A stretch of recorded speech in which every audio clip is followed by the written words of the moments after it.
Chicos, buenos días. Espero que hayan tenido unas felices vacaciones. Me alegra volverlos a saludar. Espero que iniciemos con toda la fuerza, con toda la energía posible para garantizar muy buenos resultados este periodo académico. Entonces, en nuestro seminario de biología vamos a seguir con todo el proceso del origen de la vida, con todo ese proceso de evolución que hemos tratado de identificar y que cada uno desde su postura personal y desde su postura crítica ha intentado, digamos que analizar, reflexionar y quedarse con un concepto propio. Entonces, vamos a empezar a hablar un poquito de toda esa línea evolutiva y esa aparición de los organismos desde el menos especializado hasta los denominados organismos más especializados. Entonces, vamos a iniciar hablando de los primeros organismos. Según nuestro árbol filogenético, en proceso evolutivo, los primeros organismos son los móneras, ¿cierto? El reino mónera. Cuando hablamos del reino mónera, hablamos de organismos denominados bacterias. Entonces, esos primeros organismos son denominados seres microscópicos unicelulares, procariotas, es decir, que tienen una sola célula y que su célula no es especializada, sino que tiene todos los organelos, pero no tienen una función definida, y son las denominadas bacterias, como ya lo había explicado. La antigüedad de las bacterias remonta más o menos a unos 3.800 millones de años y ellas surgen como una evidencia o como el resultado de la teoría de la prebiótica. Entonces, cuando hablamos de la teoría de la prebiótica, no sé si recordamos que tenía que ver con una mezcla, ¿cierto?, de muchos gases que eran nocivos para que finalmente se dieran unos gases que, digamos, que estuviesen aptos para el consumo, y a partir de allí entonces empezaron a proliferar las denominadas bacterias. ¿Qué son organismos unicelulares? ¿Cierto? Puede parecer muy sencilla la explicación, pero muchas veces se nos olvida. Entonces, cuando hablamos de organismos unicelulares, ¿qué es lo que estamos explicando de los móneras? Hablamos de que son organismos que poseen una sola célula y pues pertenecen al reino mónera.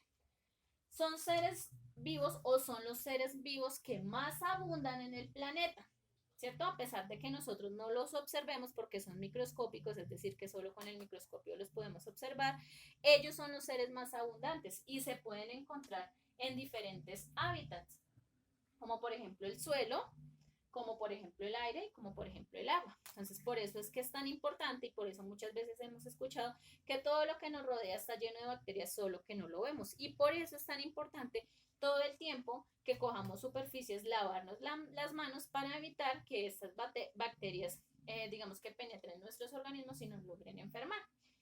Estos móneras o estos unicelulares están clasificados en dos grandes grupos. Entonces, las denominadas bacterias y las denominadas arqueas. No sé si ustedes las han escuchado, pero las arqueas, digamos que son uno de los primeros subfilum que se titularon para la evolución bacteriana. Entonces, nuestro primer grupo del reino monera, y que son los primeros organismos, se denominan las bacterias. ¿Qué son esas bacterias? Entonces, son microorganismos procariotas, como ya lo habíamos explicado, porque no poseen un núcleo celular y tienen un ADN libre en el citoplasma, es decir, sí lo tienen, pero no tienen una función específica como tal. Son los primeros seres vivos que nacieron y habitan el planeta, y a partir de ellos empieza toda la evolución de la vida y de las especies. Ejemplos de algunas bacterias, entonces, esporobacterias, diplococos, cocos, estreptococos, espirilos, estafilococos, bacilos y otras muchas que existen. Solo estoy ejemplificando algunas para que más o menos hagamos una relación de lo que estamos hablando de nuestro reino monera. ¿Cuál ha sido el éxito adaptativo que han tenido estas procariotas o que han tenido estos móneras? Entonces, digamos que el éxito adaptativo se debe a la diversidad metabólica. ¿Qué quiere decir? Que las bacterias tienen una gran actividad metabólica y eso lo que le hace o a lo que le ayuda es a duplicar su tamaño cada 20 minutos. ¿Qué quiere decir?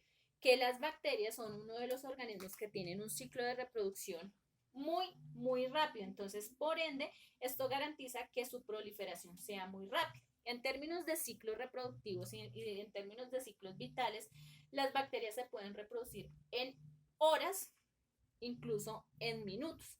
Entonces, por eso es que cuando hablamos de que existen bacterias negativas y que es importante atacarlas antes de que una persona muera, ¿cierto? Es porque si no se ataca de forma inmediata, esa bacteria va a seguir su ciclo reproductivo y puede llegar a producirle a una persona la muerte. Ejemplo, ¿qué pasa con el VIH? ¿Cierto? Bueno, a pesar de que el VIH es un virus, tiene, digamos que una presentación muy similar a la bacteriana. ¿Qué quiere decir? No se ha podido encontrar la cura porque como su ciclo de reproducción es tan rápido, cada vez que encuentran un molde, el virus va en otro molde mucho más avanzado. Ese mismo ciclo vital y de reproducción tienen las bacterias. Entonces ellas se reproducen, se reproducen, se reproducen todo el tiempo y eso es lo que garantiza un éxito adaptativo. Entonces ellas pueden garantizar su supervivencia por mucho tiempo. Pueden sobrevivir en muchos ambientes, ¿cierto? Las bacterias son los organismos que pueden estar en climas cálidos y en climas fríos, independientemente de la bacteria que sea, y garantizar su proceso vital. Pueden sobrevivir o tienen varias formas de vida. Entonces, la primera, pueden sobrevivir sin oxígeno. Algunos grupos de bacterias pueden realizar sus procesos vitales sin oxígeno y a eso se le denominan organismos anaerobios obligados, que quiere decir que solo sobreviven en lugares donde no hay oxígeno. Pueden existir con o sin oxígeno, es decir, que también existen bacterias que pueden sobrevivir el tiempo con oxígeno, pero si no existe también puede sobrevivir y a eso se le llaman organismos anaerobios facultativos, que quiere decir que tienen la facultad de estar con oxígeno o sin oxígeno y pueden sobrevivir en presencia de oxígeno. ¿Qué quiere decir? Que son organismos aeróbicos, quiere decir que son organismos que solo sobreviven con presencia de oxígeno. ¿Cuál es la afectación ecológica de los protistas? Entonces, la primera son los más importantes descomponedores. Gracias a ellos se puede degradar, digamos que mucho material orgánico que sirve para las cadenas alimenticias, ¿cierto? Y pueden ser utilizados tanto para plantas o para animales. Desempeñan también un papel muy importante en la fijación de nitrógeno. Gracias a las bacterias existe bastante fijación de nitrógeno y si ustedes saben, nosotros en nuestro sistema de intercambio gaseoso no solo utilizamos el oxígeno, sino también utilizamos el nitrógeno. Algunas son beneficiosas y otras son perjudiciales. Sí, eso es verdad, pero debemos quitarnos de la mente de que cuando hablamos de bacterias estamos hablando simplemente de un organismo patógeno y que nos causa daño, ¿no?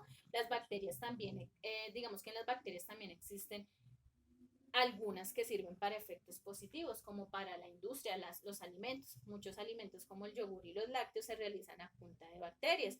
Los antibióticos se hacen con bacterias. Nuestro mismo organismo necesita bacterias, bacterias gastrointestinales, son las que ayudan a tapizar toda la superficie del gastro, ¿cierto? Y eso que evita la gastritis, ¿cierto? Nosotros en nuestra parte reproductiva también necesitamos algún tipo de bacteria que ayude a proteger nuestra parte íntima. Entonces, cuando hablamos de bacterias, hablamos de que existen positivas y que existen negativas. Las negativas son las que nos enferman.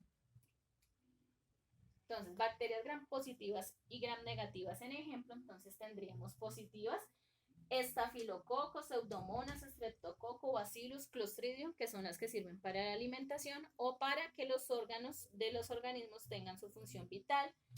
Negativas, que son las que enferman y casi siempre provienen, digamos que son las que producen las enfermedades de transmisión sexual, aunque otras tienen su consecuencia en otro tipo de enfermedad, como son la Neisseria, la Helicobacter pylori, la Vibrio cholerae, que tiene que ver en los perritos cuando ellos sufren de cólera o rabia, que llamamos la Escherichia coli, que es una bacteria que viene en la materia fecal, ¿cierto? Y que una vez se consume es mortal para nosotros. Por eso es importante bañarnos las manos antes y después de ingresar al baño.